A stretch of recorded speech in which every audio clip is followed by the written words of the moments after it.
this video, we'll highlight the mistakes and discuss the best decisions that would definitely help the characters or you to beat the Meg. Don't forget to leave your like and subscribe, as it greatly helps the channel grow.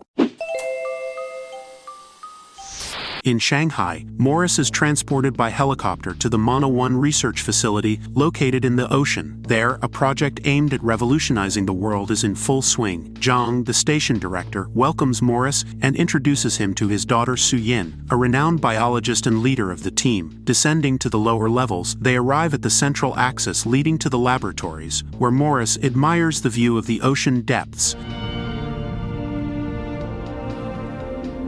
Zhang introduces Morris to the team and reveals him as the project's financier. Okay, you might be wondering about what this project is all about. According to Zhang, for all these years people thought that the Mariana Trench was the deepest part of the ocean. However, after some studies, they discovered that a non-solid layer was hiding an unknown world beyond the seabed, where a team led by Captain Laurie was sent into the depths of the ocean. The submarine easily crossed the barrier, revealing a seabed full of life.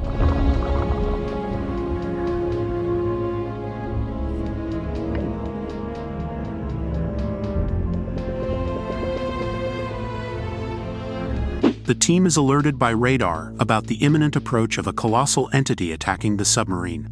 Okay, maritime exploration poses considerable risks, and opting for a manned team may not be the wisest choice. It would be more prudent to send robots to assess the safety of the area before exposing human lives to danger. Additionally, considering that sunlight doesn't penetrate this region of the ocean, and many creatures are attracted to light, it would be advisable to turn off all submarine lights and wait for the creature to move away. Later, the group discusses the situation and decides to turn to Jonas, a diver skilled in sea rescue operations. Initially, he refuses to dive, but upon learning that his ex-wife Laurie was also on the submarine, he feels compelled to accept the mission. Meanwhile, in the ocean, the crew restores power, but the lights trigger another attack from the creature.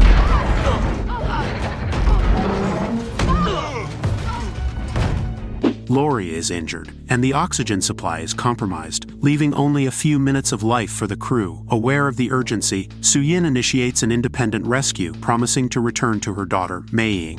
She enters the submarine and dives into the depths of the ocean to rescue her friends, unaware that she's about to face the greatest sea monster. And as she finds her friends trapped at the bottom of the sea, she is violently attacked.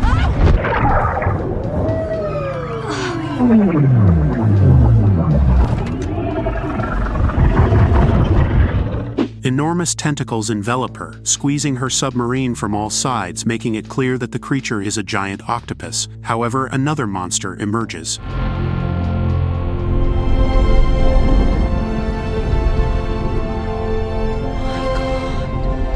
The Megalodon fixes its gaze towards Su-Yin and swiftly advances, but at the decisive moment, Jonas appears to distract the creature, driving it away from the people using flares and providing Su-Yin a small chance to escape. While the shark is distracted by the lights, Jonas manages to dock Laurie's damaged submarine and begins the rescue. However, before the rescue can be completed, the immense creature starts to return, and aware of the lack of time, the last crew member closes the hatch and turns on all the lights to attract the creature.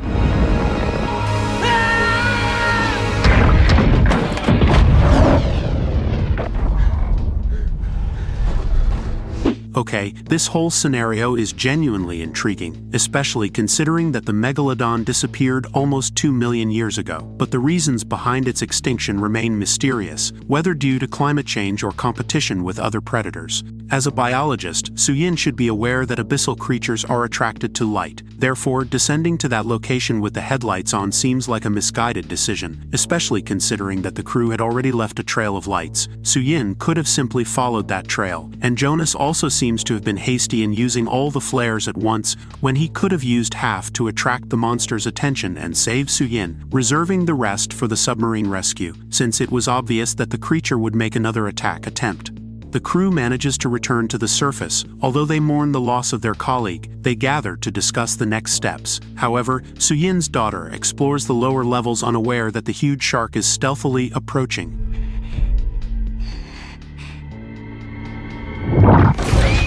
Everyone rushes towards the girl and only come across a huge bite mark, and subsequently, the creature attacks a whale in front of them, effortlessly tearing it apart. It's highly unlikely that a giant shark would emerge rapidly without suffering from the effects of decompression and temperature change. In practice, it would face severe decompression and would hardly survive. However, now that the Megalodon is on the surface, it's more vulnerable and can be effectively fought, and scientists should use torpedoes, helicopters, or mines to neutralize the threat. Additionally, the station's material, likely polycarbonate, showed remarkable resistance to a 44,000-pound bite. In my opinion, not eliminating this creature would be a big mistake, but they could build a cage made of this material to contain the Megalodon. After the incident, they theorized that by leaving the seabed, they inadvertently provided the creature with an escape route from its natural habitat. Alerts appear on the computers, indicating that several ships have sunk in the region, likely victims of Megalodon attacks. Acting swiftly, they head to the ocean and arrive at the location, only to find shipwrecks. The group understands the need to contain the threat before more destruction occurs, but preparation time is limited, and instead of capturing it, they decide to deploy a tracker to prevent the creature from disappearing into the ocean.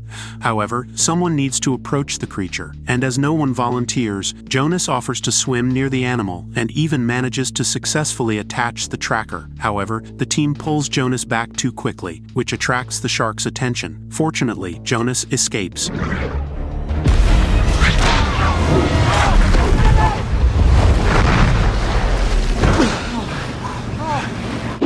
Okay, I can't say whether Jonas is the bravest man or the most reckless. Even if he received Captain America's super soldier serum, it's questionable whether he could reach the creature by swimming. Additionally, getting close to the animal would be extremely dangerous, given its deadly nature and ability to swallow prey instantly. The most sensible option would have been to use bait equipped with trackers, which would have avoided unnecessary risks. Not to mention that the team could have better prepared by requesting the presence of a helicopter to conduct comprehensive aerial surveillance. This measure could have facilitated the safe tracking of the Megalodon, especially considering its attacking force, which could easily split the boat in half, and having aerial rescue available at that moment wouldn't have been a bad idea.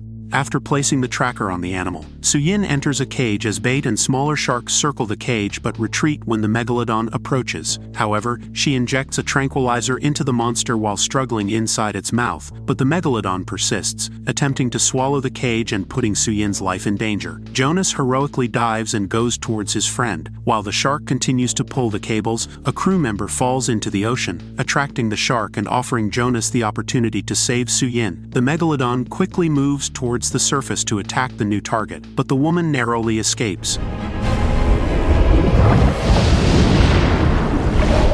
The team devises a plan using cables and bait as a trap to capture the Megalodon, which subsequently moves towards Jonas. However, the cables manage to contain the monster, and then the tranquilizer knocks it down, allowing Jonas and Suyin to escape.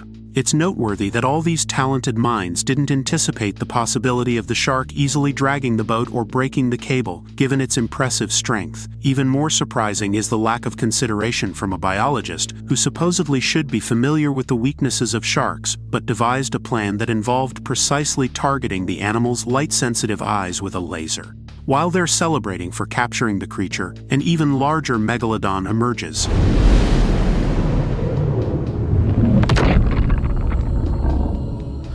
Everyone struggles to climb the ship's hull, while Jonas manages to rescue Suyin's father, who is severely injured from the fall. However, Dr. Heller is still in the water, and the shark heads towards him. Instead of keeping calm and avoiding sudden movements, he starts thrashing around to attract the animal's attention, which devours him.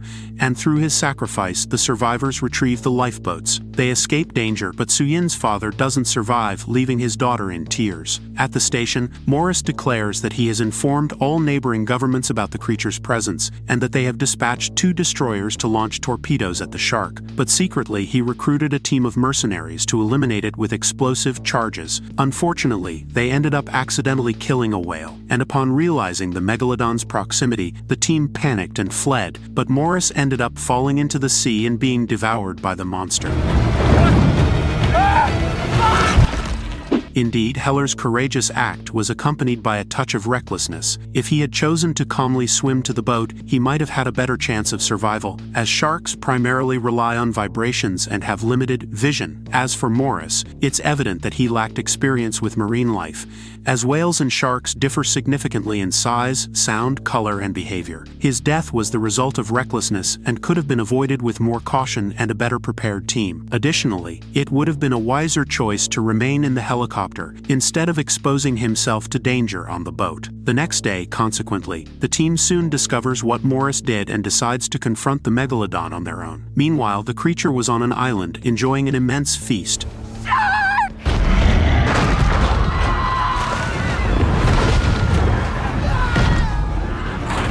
They plan to lure the shark with whale sounds and even succeed, as the creature is drawn by the distant sound to prey that will truly satisfy its appetite. And while Suyin and Jonas prepare to face this threat, the shark surprises them. Jonas begins to attract the monster's attention, trying to avoid being bitten, maneuvering between rocks to avoid being an easy target. However, the monster shows cunning and almost catches him, causing Jonas to damage the side of the submarine. Emerging from the rocks, he guides the shark towards Suyin, who manages to hit the first torpedo, injuring and disorienting the monster. Amidst the confrontation against the Megalodon, several media helicopters capture the scene, but a distraction results in a collision between two aircraft, causing one of them to hit the scientist's ship.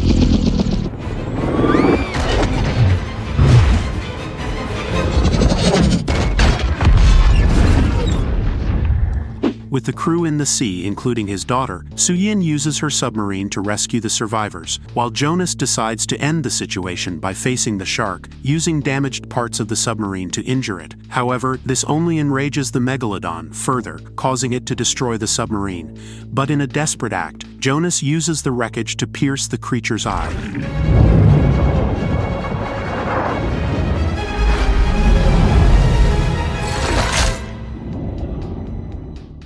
Injured and vulnerable, the bleeding Megalodon attracts smaller sharks, which surround and devour it, providing Jonas and the others an opportunity to escape. Hey guys, hope you enjoyed the video, and share in the comments how you would defeat this movie. Don't forget to subscribe for more adventures, and until next time.